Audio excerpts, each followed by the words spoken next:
My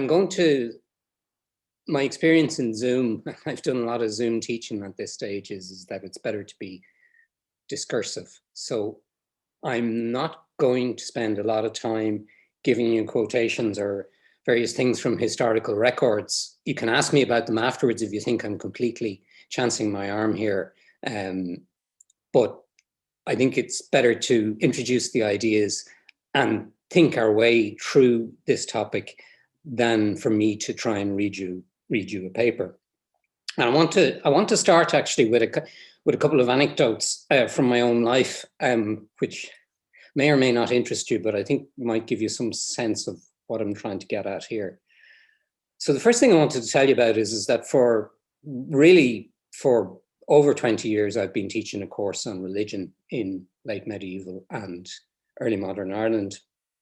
And what's happened over the years is that the title of the course has changed. It started off being called Religion in Late Medieval and Early Modern Ireland, and then it went through various different titles. It was called Churches and Peoples at one stage, and now it's called Roads to Heaven and Hell. And I suppose what I've become increasingly interested in is the way in which Irish history is often written as if it were all politics.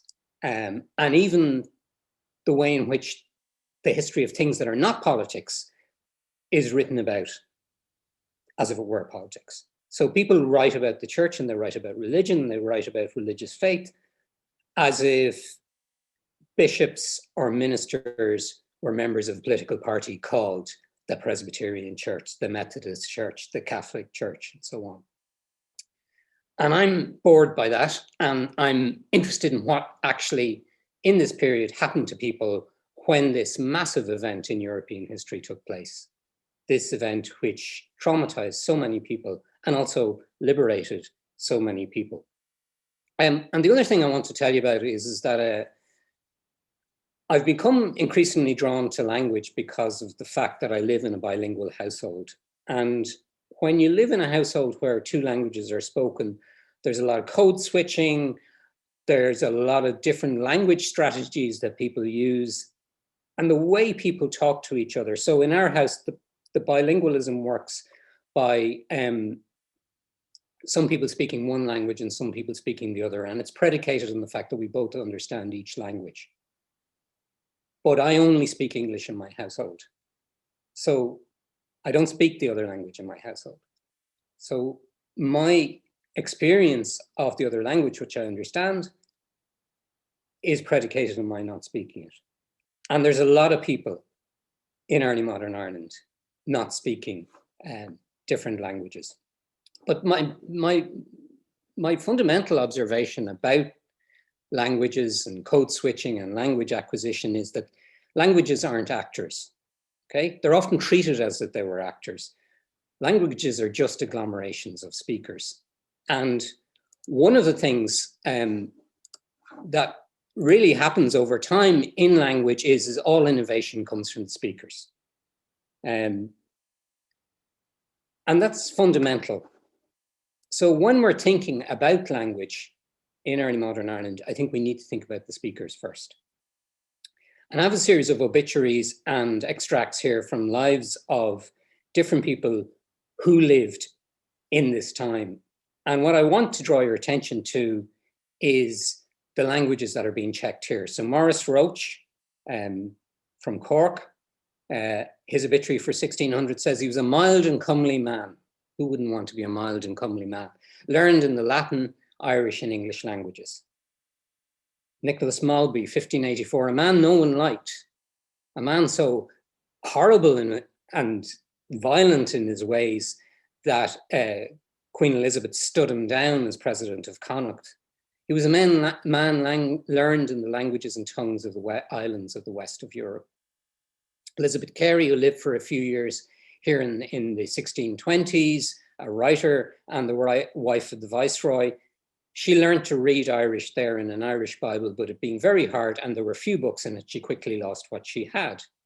And I'll come back to her language loss and her curious knowledge of a Transylvania language, which I suspect is Hungarian, and how she forgot it. And then finally, two Irish Capuchins, members of the Franciscan family, 1625, they go to Rome And these two guys can hear confessions in Irish, English, Latin, French, Spanish, Italian, German, and Flemish. So what about language in early modern Europe? And what about the title of my paper today? Well, everybody believed that all languages were descended from the perfect language, the lingua humana, the language that Adam and Eve spoke, the language that was scattered after Nimrod foolishly built the Tower of Babel. And the conventional view was that there were anything, the normal number given is 72 languages after the fall of Babel, because God didn't want human beings to commit such an act of folly again, and that the chief language was Hebrew. And I suppose the point I want to make here is that everybody, no matter what language they spoke in early modern Europe, wanted to connect back to Hebrew. And there are various different versions of that, but people believe that Irish, Welsh, English, Cornish, Spanish, Italian, French, so on, they could all be traced back through Hebrew. And the Irish learned classes had a particular spin on this. Their belief was that when the 72 languages were created after the fall, then Irish was composed out of the best bits of the 72 of them and was descended from that language there.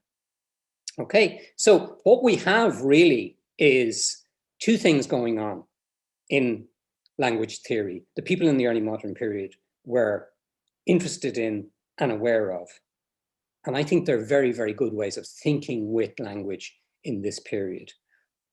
One is what we could call language direction through time. And then there's also language direction through space. And I'm interested in this idea because very often you see a lot of writing about English and Irish in 16th and 17th century Ireland, which assumes what happened in the end. It assumes the period after the famine, during which the numbers of speakers of Irish collapse, and you get to the position you are in today, where Irish is, frankly, an endangered language, and English is a world language. But actually, in the 16th and 17th centuries, both English and Irish still awaited their highest numbers of speakers. Always remember that Irish in the 16th, 17th centuries on the way to having about 5 million speakers before the famine, or possibly even more. So the image often has been of this giant language, English, in a kind of binary star relationship with a waning Irish, then it's incorrect. Languages in early modern Ireland are actually in a, if you've got a binary star, actually think of that thing that's so beloved of many early modern people, the orrery, that device for thinking about the complex motion of planets and heavenly bodies. Then you get closer to the language situation. And as I just showed in the previous slide, Ireland is a place of polylingual, multilingual speakers in this period. Okay, so what I want to think about first of all is the matter of the movement of both English and Irish through time in the 16th and 17th centuries. Okay, and I want to begin with this piece of legislation, which is quite famous, is the Act for the English Order, Habit and Language in 1537, which basically decrees that English should be the primary language and that even those who didn't speak English yet should learn it. And there are various decrees in this, the kind of stuff you would expect, that people should wear their hair in the English way, wear English attire, give up Irish sports. And critically, just at the very moment Henry breaks with Rome, he plunks in his Anglicization policy, because all priests ordained in the Church of Ireland were required by statute not only to learn English themselves, as they didn't already have it, but to teach it to their congregations. And that finds its final form in the Irish canons of 1634, where they get around about a century later to doing what they'd done in Wales from the get-go, which is privileging English in services first and afterwards in Irish. And, can you imagine what services would be like if you had to go and hear them in both languages? But there you are. So what happens at the beginning of the 16th century is that English policy in Ireland yokes the long tradition of legislating for English speaking in Ireland, which had been pretty ineffective. stretching right back to 1366 and beforehand, with a future that would be first schismatic, as Henry is, and then later on Protestant. So right from the beginning of the 16th century, we begin to see, at least in official policy, a curious and interesting link between Anglicization and Protestantism. And of course, you know, we all know things are quite different, say, in the German Reformation or in the French Reformation and so on, where the vernacular is privileged. And I'll come back to that again, because generally what's happened, and I've done it myself with my students over the years, is to say the Reformation in Ireland did not make the headway it should have, because they didn't use the language that over 85% of the population actually spoke. But now I've kind of changed my mind. And I'm now thinking more in terms of language direction in terms of time. In 1537, an English speaker was one of a very small community in Ireland. In 1637, after the Ulster plantation and after the other plantations, an English speaker is in a different relationship to English than somebody in 1537. In other words, there's a large English-speaking hinterland, even on an island where maybe 75% of the population speak Irish. So things are moving very, very differently. Or if you like to think in terms of monarch, Elizabeth I, no particular issues with Irish as a language. She's interested in it. It's a curiosity for her, like the languages of her Welsh subjects. But see James VI and first. James VI and first has a much more fraught relationship with Irish, because he has spent his time trying to Anglicize the Western Isles and the Highlands and export English speaking to counter Gaelic, which he regarded as uncivilized. So as we move through time, things change. And I just like to look at that in terms of Protestant printing in Irish, which I'm going to talk about a bit today, to give you a sense of that sense of change. So initially, really, after Henry is declared King of Ireland in 1541, he is proclaimed in both languages, English and Irish, equally. And I suppose the history of language change in terms of use of Irish in Ireland is one of caution leading to disillusion. And I'll explain why using these. These are the Protestant books printed in Irish starting in 1571. It starts with a catechism in Dublin in 1571, the first book published in Irish in Ireland, and goes right through to the full translation of the Bible in 1690. Now, normally, again, when I'm teaching my students or I'm talking about this, or as I have been in the past, I talk about the long, slow trajectory compared to Welsh, for instance. But I've highlighted some of these texts here in bold because I've now become more interested in something else. And it's this. All of the books published in bold actually have prefaces in English. In other words, what we can see is a pattern by which the first book published in Irish is entirely in Irish, published in Dublin at Crown expense. But what we begin to see in the 17th century is uncertainty and distrust. And so the books have to come wrapped in an English introduction, which explains their purpose and explains their intention. Now, this language movement, you could say, oh, well, they made a mess of that, and that's not so good. That's a trajectory about Anglicization.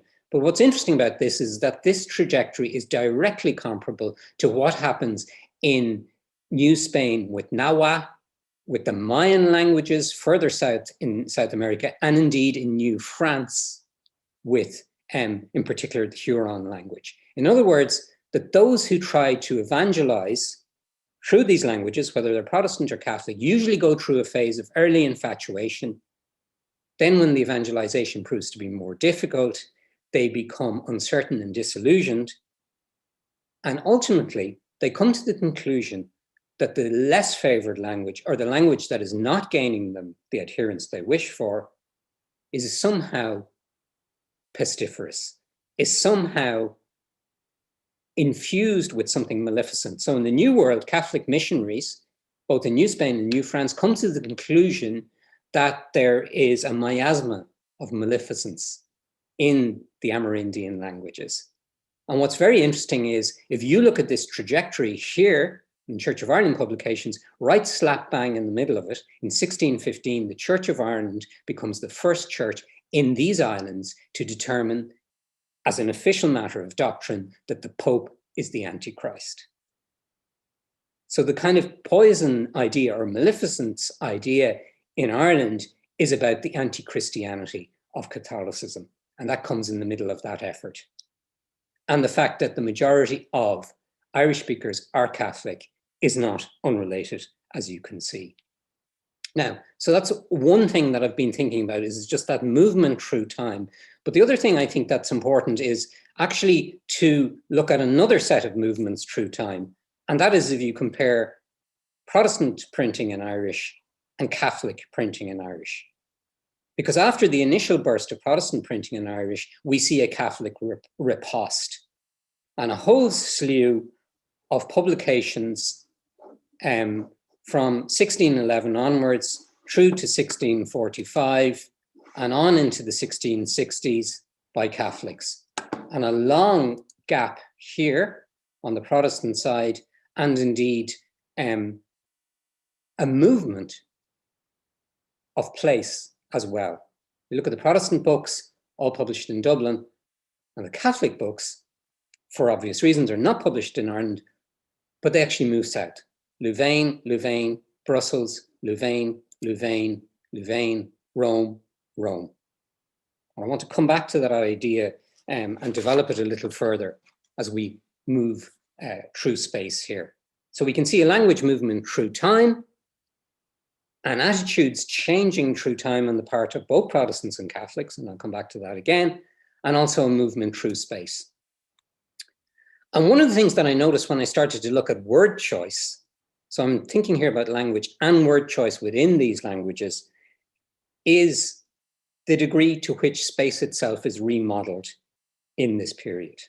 So here's an extract from the Annals of Connacht for 1540, and I'm not going to go through it, but what's very, very interesting about it, and in a whole load of commentary, that's a translation incidentally from the original, a whole load of commentary, what you begin to see is that for people on the island of Ireland, Catholics, the East is no longer the East. England has now broken with Rome. So the East, which would have been considered to be a hinterland for Ireland in the Middle Ages, where many clergy went to Oxford and Cambridge, say for university and so on, is now cut off. Their gaze is moving southwards. So from the East now comes difficulty, comes a Protestant Reformation and an English conquest. By contrast, what we get on the Protestant side of the equation is the East is now upgraded. So in the 1571 Catechism, Sean O'Carnig, the writer, who's himself Gaelic Irish, says, "We are more savage and more uncouth in our manners and customs than any race of people in this western part of Europe." And then O'Donnell here, in the Irish translation, the Book of Common Prayer, says, "The Blessed Trinity had already founded a college on our eastern shore," and he talks about the light coming from the east. So now for Catholics and Protestants in Ireland, the East, one of the cardinal points of the compass, means different things. Okay? So what we see is a movement in terms of time and place, and a movement in terms of word choice and what even fundamental ideas mean. And we see this division move through the different points of the compass. So for instance, for Protestant writers, from the north comes a savior. And that savior is James VI and first, bringing both the Scots into the polity in Ireland from the north and a renewed commitment to a vigorous Protestantism. For Catholics, on the other hand, from the north comes the memory of St. Malachy, the Romanizing savior of the Irish Church, the poster boy for Tridentine Catholicism in the 16th and 17th century Ireland. Okay, and also I could say something about what happens about the West, which is interesting too, is that Catholics in Ireland, especially English-speaking Catholics in Ireland, begin to see the West as the final refuge and bulwark against Protestantism, whereas Protestants in Ireland begin to see the West as a new frontier in an arc stretching towards the new world. So I think there's a lot to be done here on understanding the way that language and religion change basic concepts of space and time in early modern Ireland. Now, one of the most striking things, I suppose, about the Catholic experience is this movement towards the south. And this is a very, very traceable network if you even look at the places of publication. But I think it also has some other significances that we need to think about. So I'm going to park that sense of direction there for a moment, and I'll come back to that towards the end. The other thing I want to talk about, because a lot of the writing that's been done about the Irish language in early modern Ireland, again, to go back to the binary star model, is about that sort of struggle between the two languages. And one of the things I began to think about was, what if I stepped outside that Anglo-Irish relationship or that Hiberno-English relationship? And I started to think about what's going on in Europe generally, whether it's Protestant Europe or Catholic Europe, about the Irish language in this period, and how will that help us to understand religious choice and word choice in early modern Ireland? And what I found was, quite interestingly, that Irish retains its position as a curiosity language, a small Western European language, right throughout this period, both in Protestant and Catholic thinking. So we see a number of books about languages in Europe, which give you examples of very often the Our Father in the various different languages. You get these books and they go, here's the Our Father in Icelandic, here it is in Irish, here it is in French, here it is in German, here it is in Dutch, and so on. Let's compare them and let's see what we can say. And we see Irish used 1542 right through in an arc through to 1680. So there is a looking at Irish as just another language, or as one of the languages of Europe, that is important for us to bring back into our conversation about language change in early modern Ireland. And here's the Spanish Observer in 1593, doing that thing, connecting it back to Hebrew and Chaldean, and indeed saying something that many modern speakers of Irish would recognize. Many of the letters are aspirated, whence it happens that the words seem different when written and when pronounced. But it's interesting where he inserts this. He inserts it between praising the Irish for their adherence to Catholicism and their habit of standing for the Pater Noster. Because even though Irish remains a curiosity language, what we're beginning to see in this period is languages in Ireland and languages in Europe generally starting to become more and more identified with one religious view or another. Now, this is not universally true, but it is broadly true. So you get these pragmatic views. And when Irish moves south, when we begin to see Irish printed on the continent and away from the north of Europe, it lands up in Rome in the 1670s. And Irish's positioning in Rome in the 1670s is particularly interesting. Irish is published in the Propaganda Fide press, a grammar of Irish, you can see there in the middle of the slide, and also a large catechism and handbook for priests returning to the Irish mission. What other languages does the Propaganda Fide press publish in? And this I have found fascinating.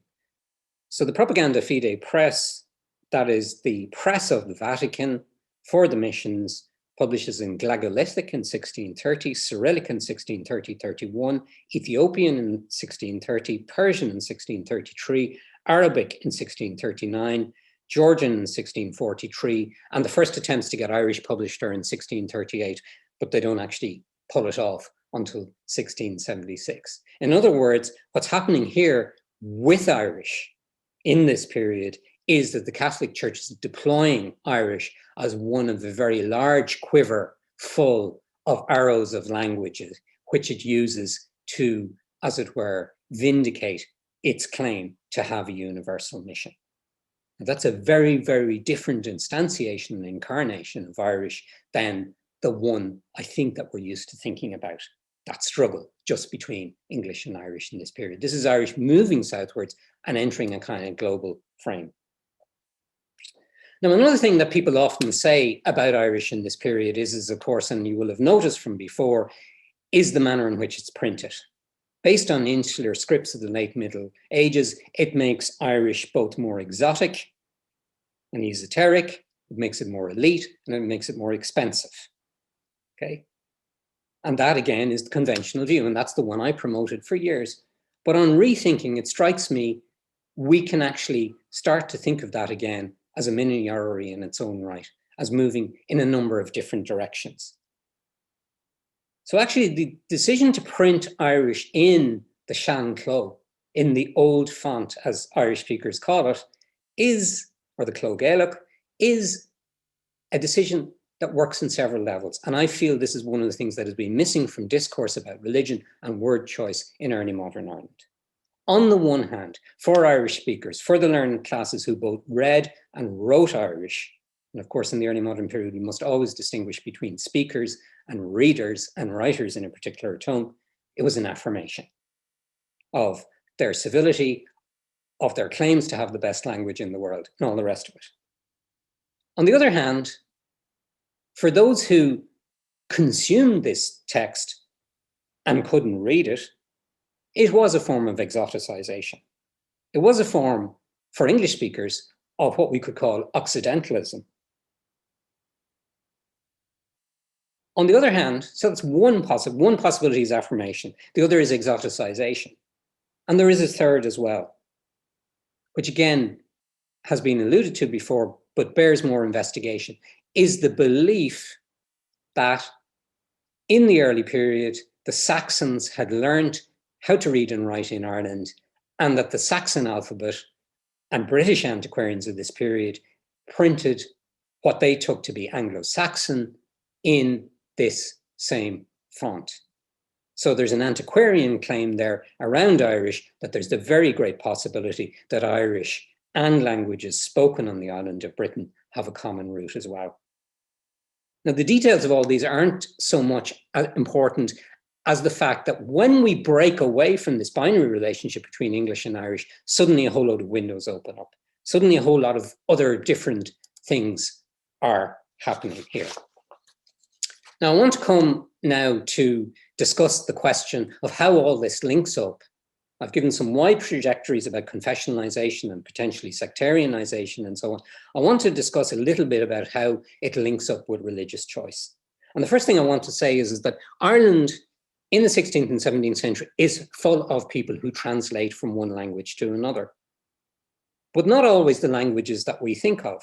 So Geoffrey Fenton, Secretary of State for Ireland, was a translator of both French and Italian into books about French and Italian, the French wars of religion and the Italian wars of the 16th century into English. The first translator of Don Quixote into English was a man called Thomas Strange, who died in the Franciscan house in Dublin. William Malone, an Irish Jesuit, was the first translator from Spanish into English of Teresa of Avila's autobiography. Maurice Kiffin, who died in Dublin, translated John Jewell's Apology for the Church of England into Welsh. And I could go on. Elizabeth Carey herself had translated from French into English, or later on Catherine Phillips. So we have both men and women translating in Ireland. So there are plenty of them. So how does this language trajectory then fit with religious choice? Well, one thing I want to suggest is that Irish as a language becomes, and I'm using a contemporary term here from English, Hispanulated or Hispanicized. And this gives us a clue into why thinking about language in early modern Ireland was affected by current politics and considerations of geography and so on. Now, I don't have the time to go into this in a tremendous amount of detail, so you'll have to take my word for it. But what we begin to see in the semantic armor, if you like, of Irish in this period is increasing speed of borrowing from Spanish terms. And the classic example that's often given is this new word for Irish, in Irish, for nation, náisiún, that appears at the end of the 16th and into the early 17th century in Irish. And it comes directly from the Spanish nación, the Spanish word for nation, which also appears in Spanish after the Reconquista, as the Spaniards need to find a common word for this new polity that is the Kingdom of Spain. And we see a similar process in the Irish word for Irish people, which replaces the old late medieval ethnic markers with a new word, Éirnig, that is everybody born on the island of Ireland. Almost sounds like Good Friday Agreement kind of language there. Again, borrowed directly from Spanish. And we see all sorts of other borrowings in terms of philosophy, Scotus philosophy, and I'll come back to that again in a little bit. And in the structuring, indeed, even of Irish annals as royal chronicles, directly borrowing from the Spanish custom of producing official royal histories right throughout this period. So what I want to say is the Irish becomes increasingly Hispanulated. And the Irish themselves are reviving very, very heavily the idea that all Irish people are descended from the sons of Meal, or the Milesians is the term that we use in English, who originally, and perhaps foolishly, actually left Spain and came to settle on this much colder island. Okay, so, and this does not go unnoticed by English observers. And if we track comments about Irish by English observers in this period, by someone, for instance, like Fynes Morrison, in this period, we begin to see his increasing obsession that Irish is actually something that is borrowing incredibly heavily from Spanish. And therefore, that the barbarity of Irish is now becoming fused with both Spanish Catholicism and its potential for treason. So we've always known that the English thought that Irish was a barbaric language, but what I think is as Irish moves through space and time, and English moves through space and time, especially in the post-Armada period, Irish becomes increasingly freighted with this Hispanic idea and this Hispanic notion, and becomes suspect in a new way because of its Hispanicization. I hope that makes some sense to you. Now, again, I don't have enough time to go into this in great detail, and I thank you very kindly for your patience. I just want to say a very few words here about word choices in this period and how they work. And also remembering that everybody, all Christians in Ireland, whether Protestant or Catholic, or what variety of Protestant or Catholic they were, taught in terms of language as being something that had a very important role in Christian revelation and Christian salvation. So at the beginning, after the fall of Babel, the story of the human fall, is bracketed by the redemption of humanity in the life and death and resurrection of Jesus. And then afterwards, as you can see there in the illustration, the Pentecost, the language event. And it's very interesting that in Christianity that word choice and language event are deep in the Christian message of salvation. And I've done some work in recent times on trying to map the kind of word choices we see by both Protestants and Catholics onto various different things that are happening. And the more I look into it, the more revealing it becomes. Catholic anxiety about Protestant psalm singing in English is very, very acute, to the extent that what we get is a riposte both in English and Irish by Catholics, and they're very, very clear about it. They effectively mount a rival campaign of song. So we know, for instance, that in 1615, the Jesuits in Waterford taught the local kids to sing avowedly Catholic hymns in order to annoy some of the Protestant administrators of the city. There's also a huge discourse, and again, I don't have time to talk about this, there's a huge discourse around mumbling and stammering, where we see both Protestants and Catholics in slightly different registers, and that's where the real revelation comes, the slightly different registers that Catholics and Protestants use, accuse the other of mumbling and stammering. So an anti-Pentecost, as it were, effectively stigmatizing each other on the basis that they're not speaking properly. So again, word choice and religious choice become even more fraught and more acute, and no more so than in appearances of the devil and exorcisms. Well, what language does the devil speak? It's a good question. What language does the devil obey people in? Now, a lot of the preponderance of the evidence here is on the Catholic side, and we see fascinating things. We see exorcisms in Ireland being carried out in Spanish and in Portuguese and in Latin and also in Irish. So again, word choice and language choice inflect even something as protean as, if you like, as exorcism. Naming, I just want to give one example here. And again, I think it gives you a sense in which Protestants and Catholics are moving in different directions in this period, even in something like naming. So in 1624, Elizabeth Carey has a son. She gives birth to her, I think, 8th child in Dublin, and she calls him Patrick. Her daughters, who later on become nuns because she converts to Catholicism, say she called the child Patrick in honor of the great patron of that country, and effectively argued that she dedicated her forthcoming conversion to St. Patrick. Fair enough. But of course, this is early modern Ireland. Her husband, Henry, he is disgusted by her decision to become a Catholic. He remains strongly Protestant, but he's happy with this name choice. Because what we see is at the same time, a book is published in Dublin in 1624, which argues that St. Patrick, this is James Usher, Patrick was in fact a Protestant. Now, of course, that's historical nonsense. Patrick can't be either Catholic or Protestant because there's no such thing in the 15th century. What we see here in the naming of this child is two parents moving in opposite directions, but agreeing on the same word choice.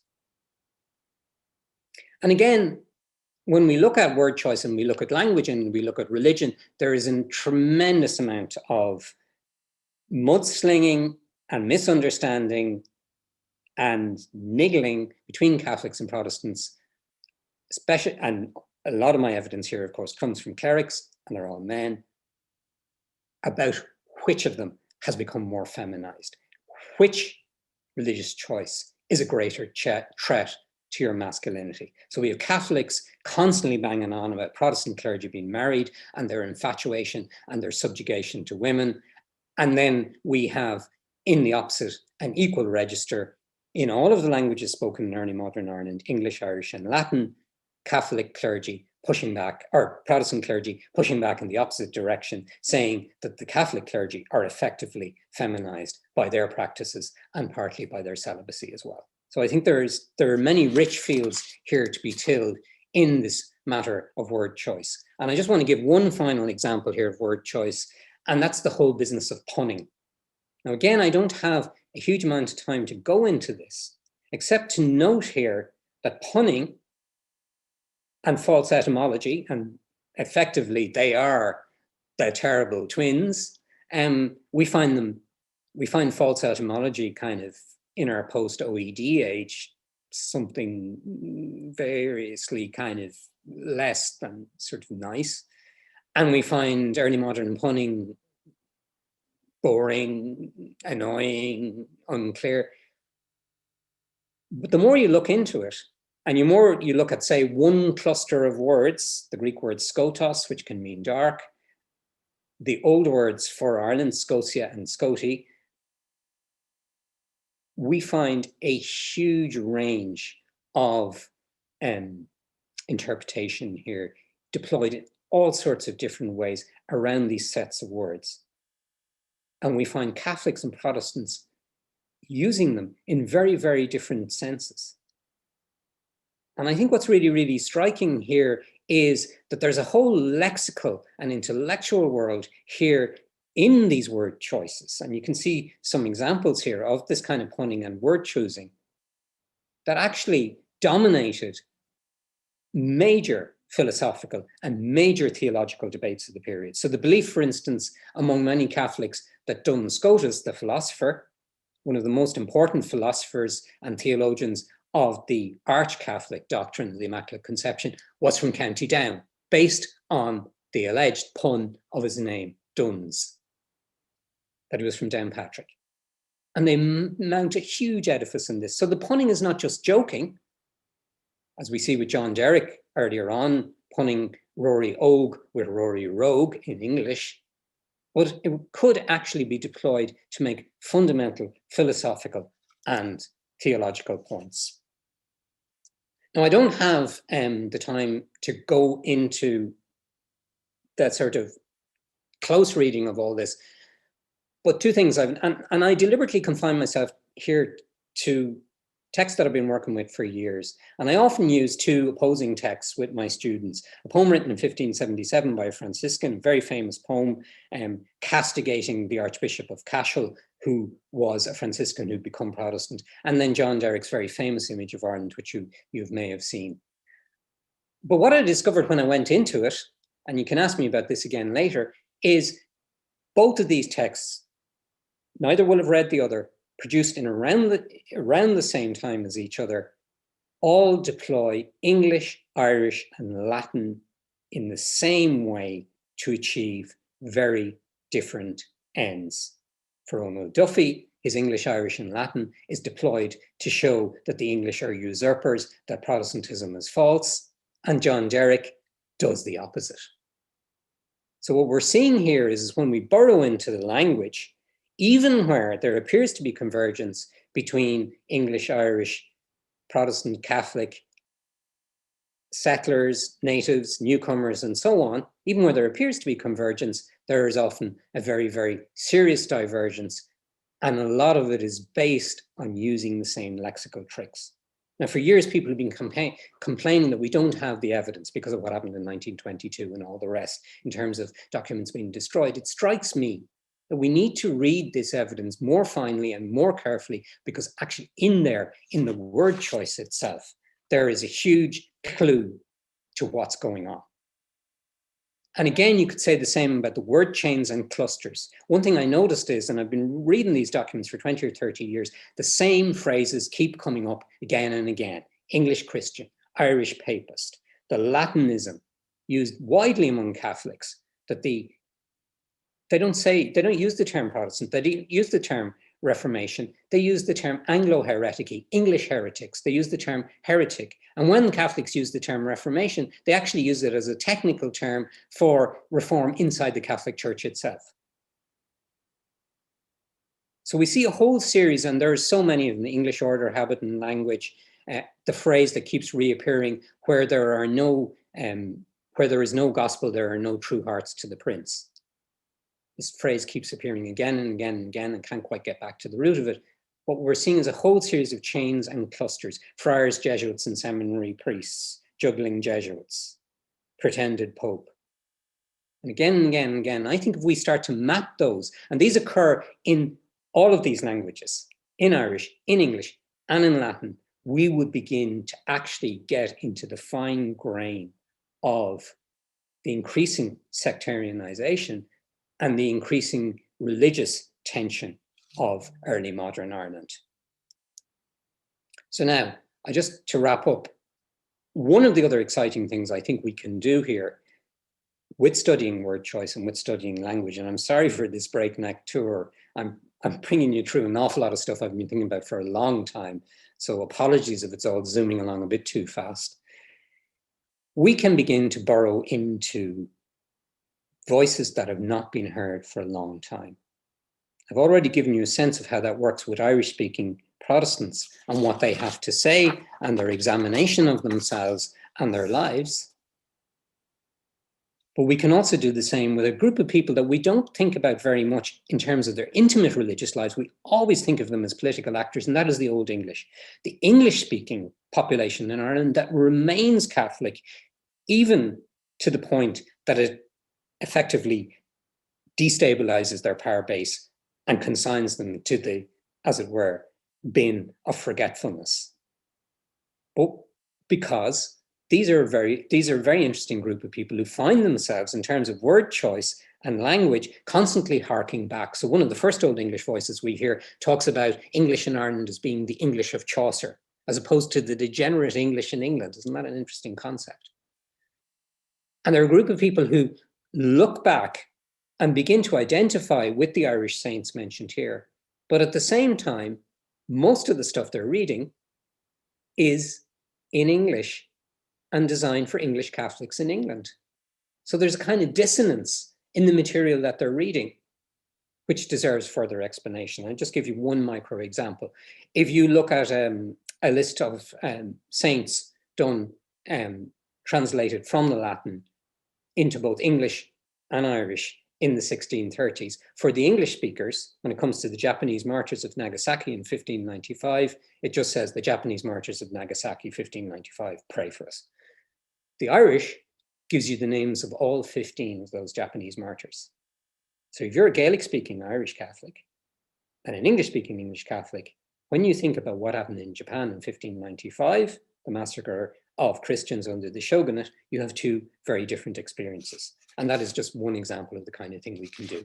We can also recover other lives, and Mary-Louise Coulan has done some work here on bilingual religious communities. The Poor Clare nuns are an example, and there's a nice Poor Clare, I just threw her in randomly.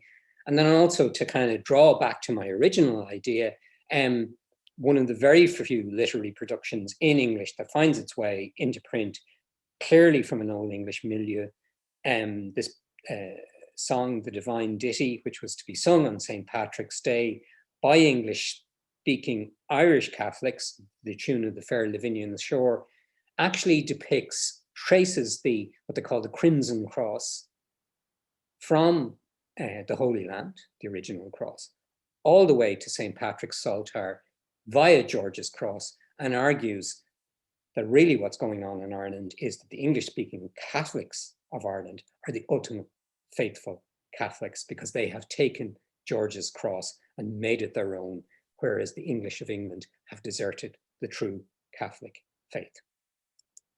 So, the other thing I wanted to say, and this is very, very important, and I promise I'll just give this a second, is another thing I've noticed very, very interestingly is I started to look at Presbyterian accounts, and Presbyterians here, you can see this Andrew Stewart writing in 1672, it's 1630s, don't talk about language at all. And I think this is fascinating. They talk about dialects and so on, and what's going on in Ulster.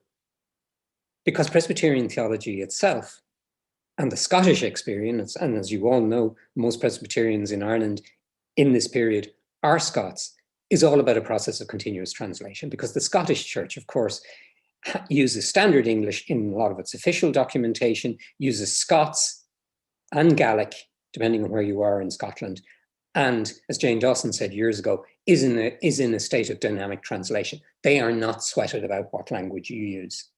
And we see later on in the late 17th and into the early 18th century, a much more successful deployment of the Presbyterian message in Irish than the Church of Ireland ever really manages, at least until the latter end of the 19th century. So what I want to say by way of conclusion is that what we have in early modern Ireland, a real opportunity to understand the relationship between word choice and religion. And I just want to leave you with the idea, at least my preliminary idea about all this, is that what we have in early modern Ireland are three dominant languages moving in three different directions. And the first language, the declining language in early modern Ireland, is not Irish, it is Latin. And Latin is radically moving in two different directions. It's still the most prestigious language in Europe, but it's actually beginning to bifurcate, because for Protestants, Latin remains still fundamental, especially to their clergy, but it is a language of quotation, education, and exposition. But for Catholics, Latin is a language of quotation, education, exposition, but also devotion. So Protestants learn in Latin, but worship in English. Catholics continue to worship in Latin, and there's a lot more to be teased out about that. And then the other two languages, Irish and English. Irish is a language whose elite roof, whose elite sensibilities are blown southwards towards Catholic Europe. And for many English speakers in Ireland, what happens is that Irish almost becomes a de facto Romance language, becomes a language that is not only marked by its barbarity, but its strangeness, its openness to the continent, its Hispanicized forms. And of course, for Irish speakers, the opposite is true. It is seen as civilized and it is seen as essential. But it is downwardly mobile in class terms because the intellectual elite of Gaelic Ireland find themselves in exile in the continent. Now, I don't have enough time to talk about the long-term ramifications of that, but it is important. For English, English remains a language in early modern Ireland that is the language of rule. It has a particular register, and I didn't have enough time to talk about the way in which English as is spoken in Ireland, even among those who were English in origin, has a slightly different register and inflection to English as it would have been spoken in 16th and 17th century English. And it's also a language of worship and conquest at the same time. And their examinations and comparisons with the fate of Castilian in Latin America are interesting. On the other hand, for many people in Ireland, English itself is becoming a barbarian and heretical language. And indeed, this is true for many people in Europe. And we know of examples of English-speaking Catholics, whether they were English or whether they were from the Pale, who were picked up in places like Spain and Italy for speaking English and suspected of being Protestant until they prove otherwise. So to go back to my original idea of the orrery, what we have are three languages with their attendant satellites, and I didn't get to talk about Welsh, and I didn't get to talk about Portuguese and some of the other languages that are spoken in early modern Ireland, and Italian indeed, all in a very, very dynamic movement through space and time, all affecting each other in various subtle ways that are important if we're ever going to understand what actually happened in Ireland in terms of religious change in the 16th and 17th century. And I want to finish now by saying one thing, which I think is, at least to me, is tremendously important. The word choices. So people moan, as I just said, that there isn't enough evidence. My contention is you have to work with what you have. The word choices in the documents that we do have are now our written evidence. And we now need to worry less about the big pictures of politics and dive into these documents, read them closely, and heed the things that have been in these documents that have been waiting to get out for centuries. And then I think we will come a step closer to understanding the religious situation in early modern Ireland, and therefore to understand one of the most fundamental things that happens on this island in its entire history. Thank you very much.